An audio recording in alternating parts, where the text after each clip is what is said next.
Good afternoon, Mr. Chairman, members of the board, Dr. Casey. Thank you for this opportunity to give you a quick update on the implementation of the Motorola Solutions Premier One Computer-Aided Dispatch, commonly known as CAD, Records Management System, RMS, and the Jail Management System, the JMS.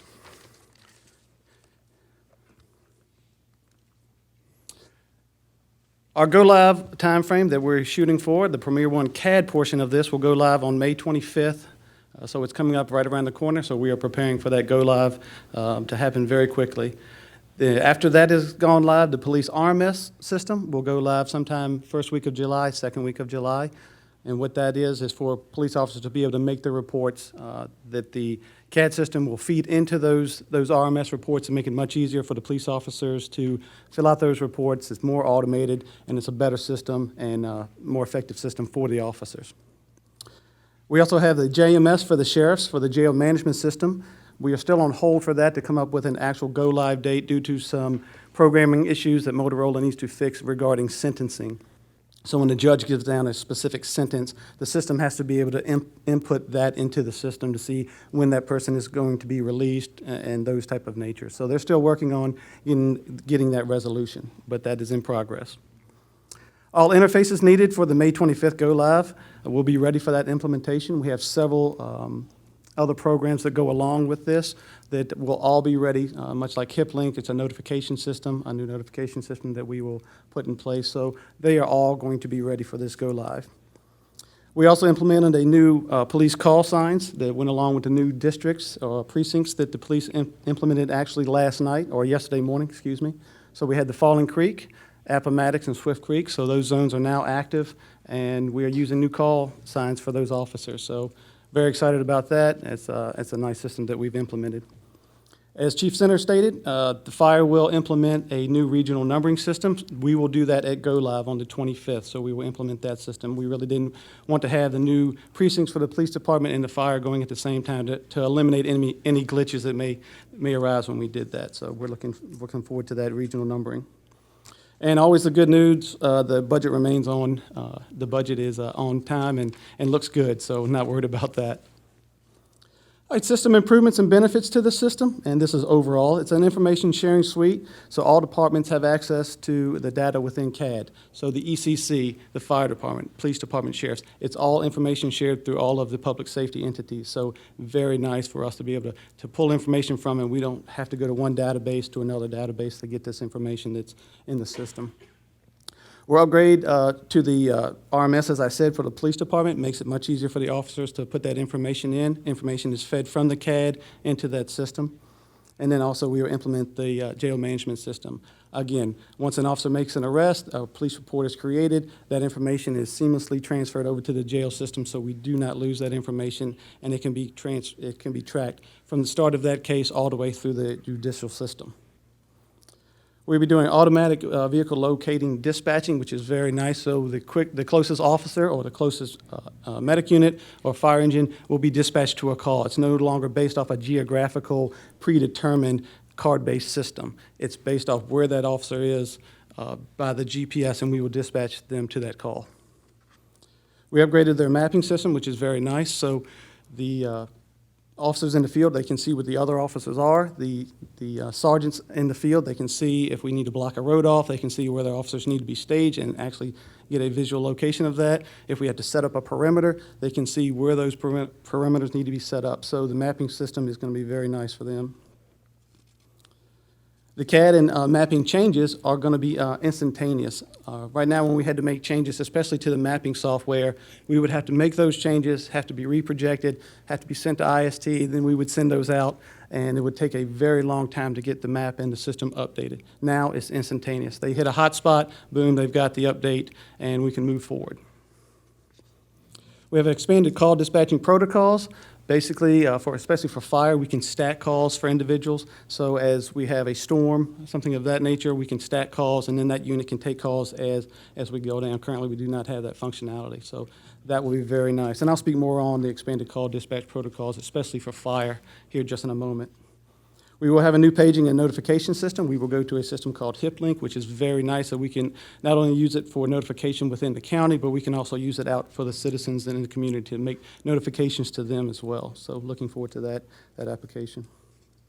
And for us in the 911 center, we have the drag and drop functionality for the 911 operators. All the units will be available to be picked up, dropped into a certain call, so no longer having to type it into the command line.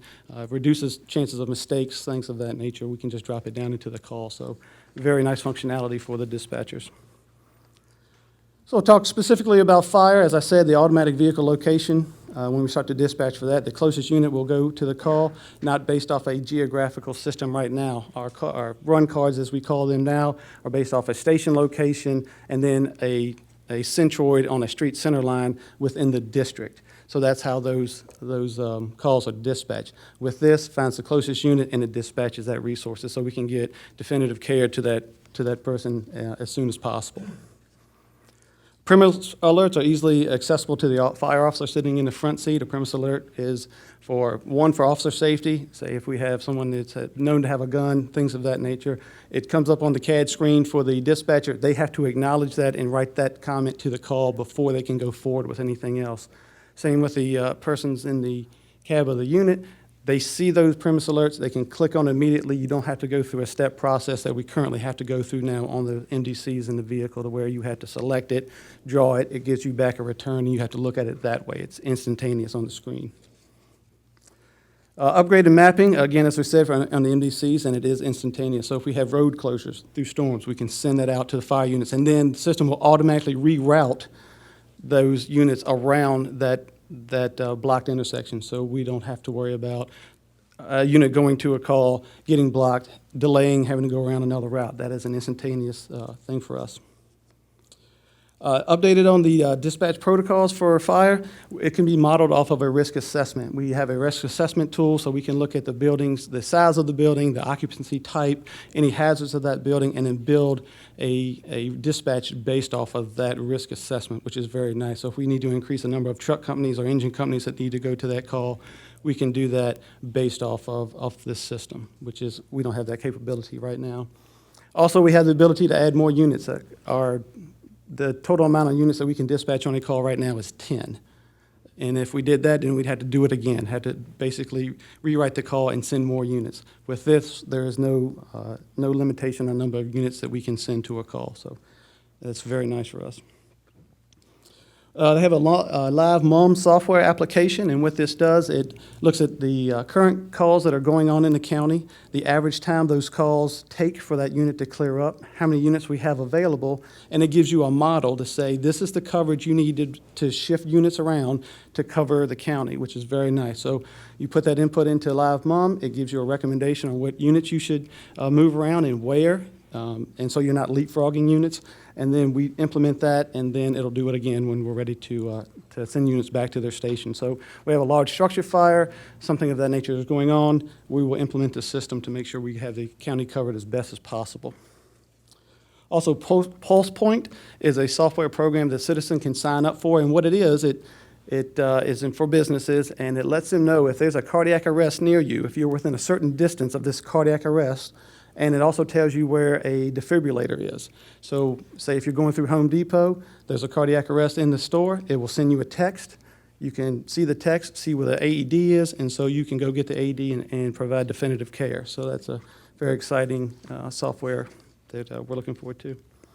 And then for us in the ECC, we'll be implementing a ProQA software package, and what that is emergency medical dispatching, so it's computer-based. Currently, we have a card-based system that we had to flip through and read to give pre-medical advice to someone on the phone.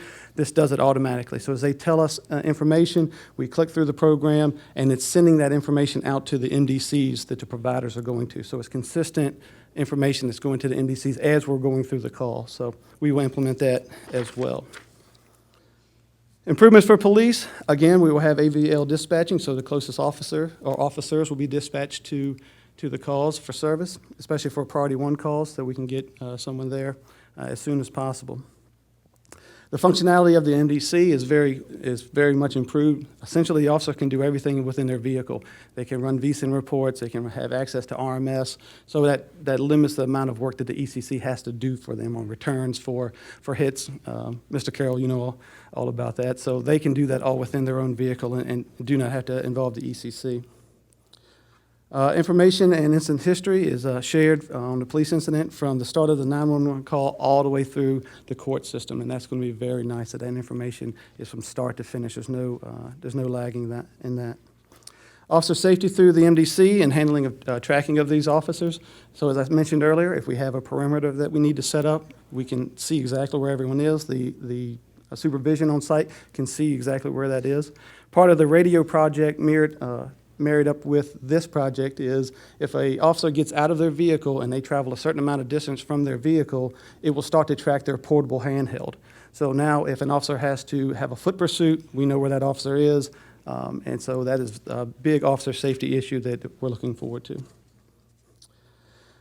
Cop Logic and a software process called DOORS, which is Desk Officer Reporting System, which is allow people to have a website sent to them. They can actually put in an incident, a report into the system, so they no longer have to call into the 911 center. We generate a call. It has to go to the desk officer. Desk officer calls that individual back. We can eliminate that. Basically, the citizen can go to this website. They can put in that report. The officer looks at it. If it's good, they'll submit it. If not, we'll call the person back. So it's a very good system. And then Spider Tech, and I'll talk a little bit more on this with the next slide, is a software that kind of twofold. It's almost like ordering a pizza from Marco's. And what will happen is if you generate a call, you will get a text back saying this is your incident number, officers are responding, and give you updates. Officer is delayed. If for some reason the officer is delayed, they had a priority one call that came in and we had to send another officer, it's going to send the individual a text saying that someone is coming, but it will be delayed. And one of the most important parts of this is at the end of the call, that individual will get a survey. It's a set of questions for both police and the ECC. So now we understand, how did we do? How did the officer do? Did we handle your call correctly? How was the service that you received? So we have a better community police relationships that we can build to make sure we are doing it right and we can improve on any deficiencies that we have. So really looking forward to that. Also, Spider Tech has another functionality within, that is the CAD side of it. It has an RMS side that will actually, when a call is put into the system for police, much if it's an investigation or something of that nature, it will send a text to that person saying, this is your detective that is assigned to your call. This is their contact information. This is the status of that investigation. So Spider Tech has both the CAD functionality and the RMS functionality that we're looking forward to. All right. So that completes the CAD portion of this. I'm going to real quick give you an update on the radio project and tower installation that's coming up. Currently, we have 6 new towers that will be built in Chesterfield County. 4 are currently under construction. 2 other ones will begin next month. That will be Skin Quarter and Cogbill. Skin Quarter just had all the permits approved, and so they will begin next month. Cogbill, we were having some soil issues and due to wet conditions. So we have taken the soil from the Matorka site, and that will be used for drainage and for the soil at the Cogbill site. So that is slated to start next month. The ECC console replacement, currently right now we have basically I'd say a third of our consoles have been taken down, and they're working on reinstalling new consoles. We will have a complete console and furniture renovation that will be complete in September 1st. So that will be very nice to have all new equipment in the ECC as well. For the tower and radio, the construction will continue through May of 2022. Then we'll do coverage and acceptance testing. We have to wait for the summer for the full foliage due to the leaves on the trees. So this project is very much weather dependent and season dependent to get the testing in.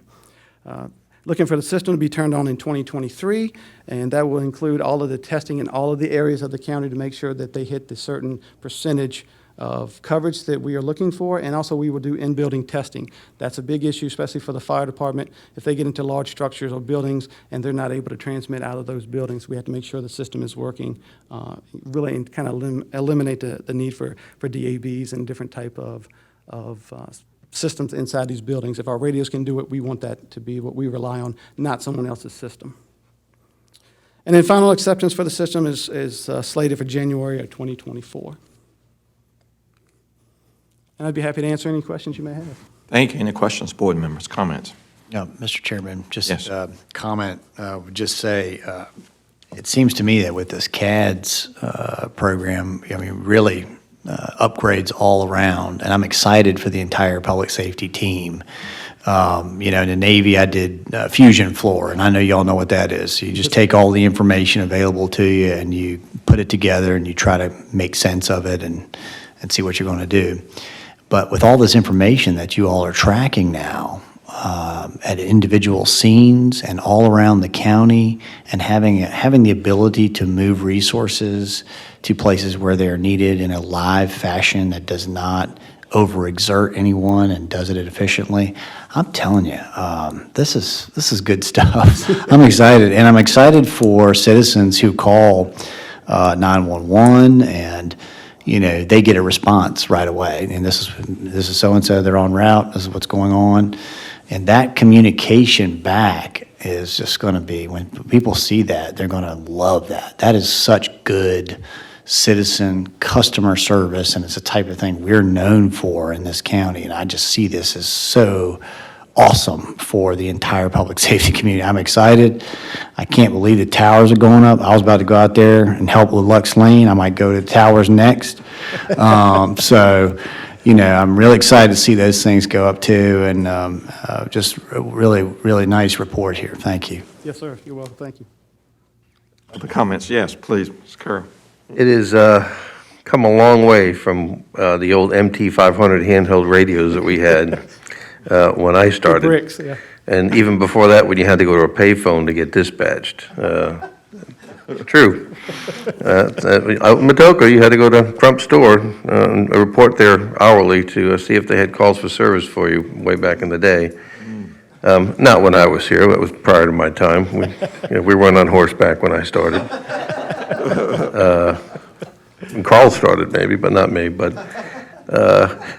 it is, the technology is tremendous, and it's going to make a big difference, like Chris said, with the way the officers are able to respond. But even when we have these big major incidents, I know there was an incident last night down in my area of the county that we had quite a few police officers down there for a situation, and they were trying to track all the officers and determine where they were in relation to the perimeter in the building. And so this is going to give the on-scene commander, the incident commander, the ability to be able to see that right at his PMDC, even before we dispatch a command post. I mean, literally, the command post is going to be wherever the IC's car is. So it's going to be great. I think, like you said, the text messaging that's going to be able to get sent out to the citizens. Do you know if they're going to have to replace the current handheld radios, or are they going to work with the new system? They will work with the new system, sir, yes. Well, when that's they go to good. the P25 system, they will work with that.